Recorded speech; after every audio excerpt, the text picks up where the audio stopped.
हमारे इस चैनल में आपका फिर से स्वागत है। हमारा आज का टॉपिक है डेमोक्रेसी एंड एजुकेशन। तो आज के इस वीडियो में हम डेमोक्रेसी और एजुकेशन को समझने की कोशिश करेंगे। तो शुरू करते हैं। शुरू करने से पहले हमारे इस चैनल को सब्सक्राइब करें और हमें सपोर्ट करें। तो शुरू करते हैं। पहले हम डेमोक्रेसी क्या है और इससे हमारी जिंदगी में क्या फर्क पड़ता है देखेंगे। सबसे पहले आते हैं डेमोक्रेसी पर। डेमोक्रेसी का मतलब गवर्नमेंट ऑफ पीपल, यानी लोगों की हुकूमत, जिसमें लोग ही हुकूमत करते हैं।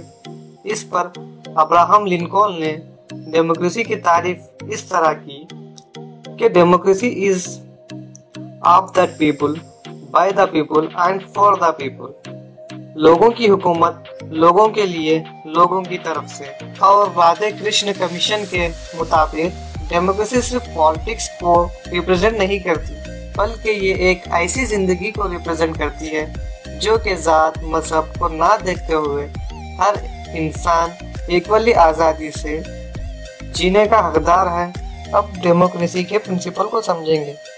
ये दो तरह से है। पहला ये है कि लिबर्टी ऑफ इंडिविजुअल, यानी हर इंसान को उसकी खुद की आज़ादी मिलनी चाहिए और किसी भी इंसान को दूसरे इंसान की पर्सनल जिंदगी में बगैर उसकी इजाज़त के नहीं आना चाहिए। दूसरा आता है फंडामेंटल राइट्स। फंडामेंटल राइट्स यानी बेसिक राइट्स ऑफ ह्यूमंस। इसमें सबसे पहले आता है जीने का हक, यानी हर शख्स को बराबर जीने का हक है। कोई भी किसी को मार नहीं सकता, क्योंकि हर कोई जीने का हक रखता है। इसके बाद आता है इक्वालिटी। इक्वालिटी यानी हर शख्स को बराबर का हक हासिल है, और चाहे अमीर हो या गरीब हो, सबके साथ बराबर का सलूक किया जाना चाहिए।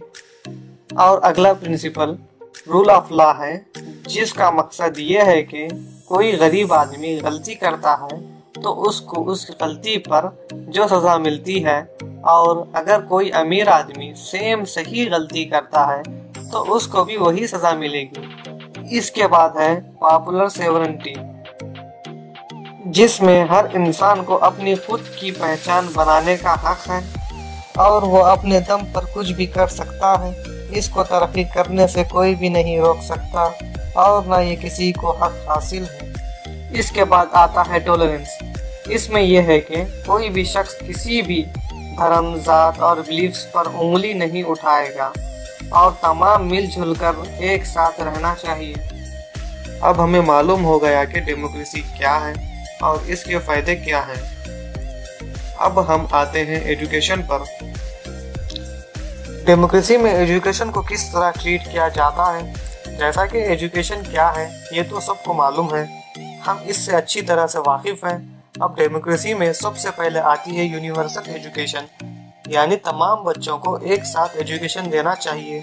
वो किसी भी जात या धर्म से हो, उन सबको एक साथ ट्रीट किया जाना चाहिए। और यूनिवर्सल एजुकेशन में ये भी शामिल है कि कुछ बच्चे फिजिकली प्रॉब्लम्स का शिकार होते हैं। इन बच्चों को भी नॉर्मल बच्चों के साथ एजुकेशन देना भी शामिल है।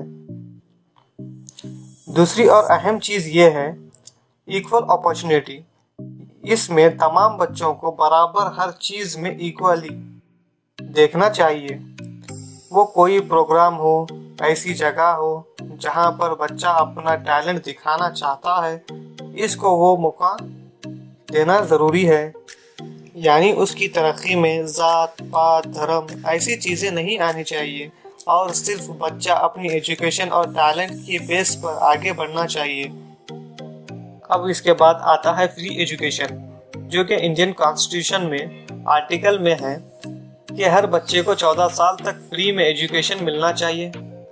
अगर किसी गर्ज से इनको एजुकेशन नहीं दी जा रही है, यानी इनको स्कूल में एडमिशन नहीं लिया जा रहा है, तो उस बच्चे के माँ बाप को सज़ा हो सकती है। तो free education is the most important thing. अब हमें डेमोक्रेसी क्या है और डेमोक्रेसी में एजुकेशन को कैसे ट्रीट किया जाता है ये समझ आ गया है। अब हम डेमोक्रेसी एंड एजुकेशन के एम्स क्या क्या है ये देखेंगे। इसमें पहला पॉइंट है कि development of national and international understanding फिर आता है डेवलपमेंट ऑफ वोकेशनल एफिशिएंसी, फिर आता है डेवलपमेंट ऑफ डेमोक्रेटिक वैल्यूज। क्योंकि ये थोड़े बड़े टॉपिक्स हैं, इसलिए इसको हम अगले वीडियो में समझेंगे जो कल आएगा। थोड़ा सा इंतज़ार कीजिए। मिलते हैं अगली वीडियो में, तब तक के लिए खुदा हाफिज।